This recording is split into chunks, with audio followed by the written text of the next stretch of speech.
Solve करते हैं। आइए मेरे साथ पढ़िए, क्वेश्चन क्या है कि निम्न में से किस शब्द के अंदर अनुस्वार का प्रयोग हुआ है। आपके नीचे 4 ऑप्शन दिए हुए हैं, इसमें से आपको बताना है कि किस शब्द के अंदर अनुस्वार का प्रयोग हुआ है। ये जो अनुस्वार होता है इसका प्रयोग कहां पे हुआ किया गया है। पहला है संधि, संयोग, संतोष और संयोग। यहां पे अनुस्वार का प्रयोग कहां हुआ है, तो सबसे पहले आप बता दीजिए कहां पे हुआ है, फिर अपन इसका हल करते हैं। साथियों, जो ये अनुस्वार होता है, किसी भी व्यंजन के ऊपर अनुस्वार होता है, ठीक है ना।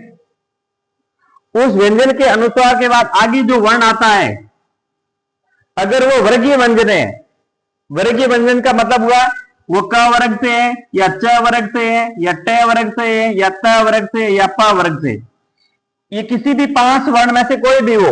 5 वर्ण में अपने वर्ग बढ़ते थे, वर्गीय व्यंजन 25 है।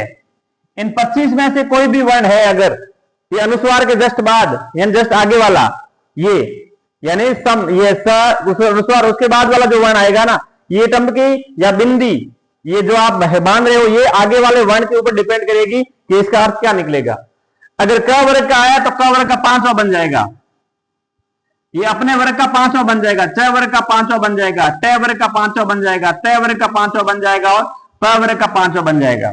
अगर इसके आगे वर्गीय व्यंजन है तो यानी क वर्ग, च वर्ग, ट वर्ग, त वर्ग और प वर्ग में से कोई भी वर्ण है, इन 25 वर्णों में से कोई भी वर्ण है, तो ये उसके पंचम वर्ण का काम करेगा। यानी क है तो ङ बन जाएगा, च है तो ङ बन जाएगा, ट है तो अण बन जाएगा, त है तो न बन जाएगा और प है तो म बन जाएगा। ये बन जाएगी ये टंबकी या अनुस्वार बदल जाएगा इनमें से। और अगर इनमें से कोई भी नहीं है, क वर्ग भी नहीं है, च वर्ग भी नहीं है, ट भी नहीं है, त भी नहीं है, प भी नहीं है, यानी वर्गीय व्यंजन के अलावा कोई सा भी वर्ण है, तो वह टंबकी अनुस्वार का काम करती है। स्पष्ट रूप से वहीं पे अनुस्वार का काम करती है, वरना ये टंबकी पंचम स्वर का काम करती है। टंबकी यानी ये बिंदी, ये बिंदी वर्गीय व्यंजन के पंचम वर्ण का काम करती है, न का काम करेगी। अगर वर्गीय व्यंजन है और नहीं है तो वह अनुस्वार में काम करेगी। तो देखो यहाँ पे संधि में ये ध त वर्ग में आता है और त वर्ग का पंचम न होता है, तो इसका मतलब ये संधि ये न का काम करती है, इसलिए हम संधि को ऐसे भी लिखते हैं। ये भी सही है और ये भी सही है संधि लिखने में, ठीक है, लिखने में ये भी संधि सही है और ये भी सही है।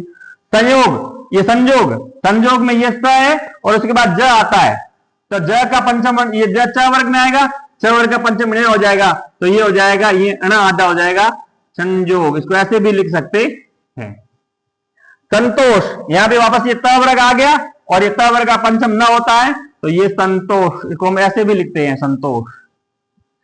और ये स, इसके बाद जो अनुस्वार है उसके बाद ये आ रहा है, लेकिन यह का कोई पंचम वर्ण नहीं होता, य र ल व, ये अंतस्थ व्यंजन है, ये वर्गीय व्यंजन में नहीं आते हैं, नहीं आते हैं। इसका मतलब यहाँ पे जो ये है ये टंबकी अनुस्वार का काम कर रही है और यहाँ पे संयोग को संयोग ही लिख सकते हैं हम, ठीक है ना। तो यहाँ पे अनुस्वार जो ये बिंदी, जैसे बिंदी या टंबकी